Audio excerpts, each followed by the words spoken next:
Kings and emperors historically led armies into battle, but as you'll know, heads of state haven't exactly done that for a while. LBJ wasn't fighting in Vietnam and Queen Elizabeth wasn't engaged in the Falklands. But when and why did this change occur? When did kings, emperors and presidents stop leading their troops into battle? Now, there are numerous reasons why kings and emperors would so often lead armies in the classical and medieval periods. There was an expectance that a ruler would also be a great general and that a king would want to win great victories for themselves. However, the main reason was simple. For the overwhelming majority of rulers, power at this point was derived from their armies, and so giving said means to power to someone else, many of whom would have been men of rank or even close relatives to the ruler, was not a smart idea. Now, even when these kings and emperors led their soldiers into battle, they weren't often at the fore. They would mostly stand on a hill with a good view and give orders. This wasn't a risk-free strategy though, and whilst rare, kings did get captured and killed. So when did things change and why? Well, a common idea is that kings stopped leading troops after the invention of firearms, since standing on a hill behind the action wasn't so safe. But really, that wasn't the reason, since the effective range of a musket was pretty short, and so leaders were still safe. Although when firearms did become more accurate, it certainly prevented monarchs from coming back. In fact, the decline in kings leading armies occurred in the 18th century, and by the mid-19th century the practice was pretty much dead. For example, the last British monarch to lead troops into battle was George II in 1743 at the Battle of Dettingen. In fact, from this point onwards, most rulers, barring Napoleon I, did very little actual leading and were essentially mascots.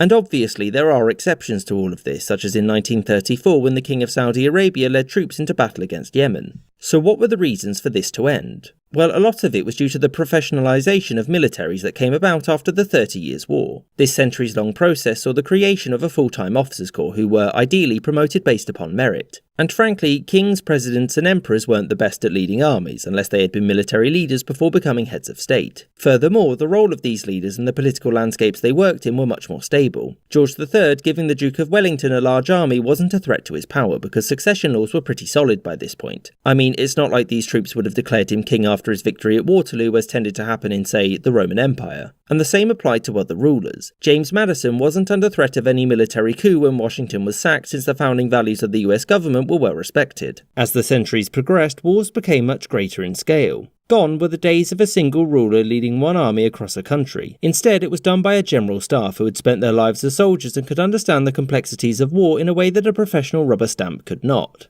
And also, culture no longer required for a king or ruler to be a great military leader. Instead, they just needed to be competent in navigating internal politics. And it's these reasons, the professionalisation of the military, the expansion of war scale and complexity, the security of modern constitutions, and cultural change, which said that a ruler no longer needed to be a warrior, which saw a king's role on the battlefield come to an end.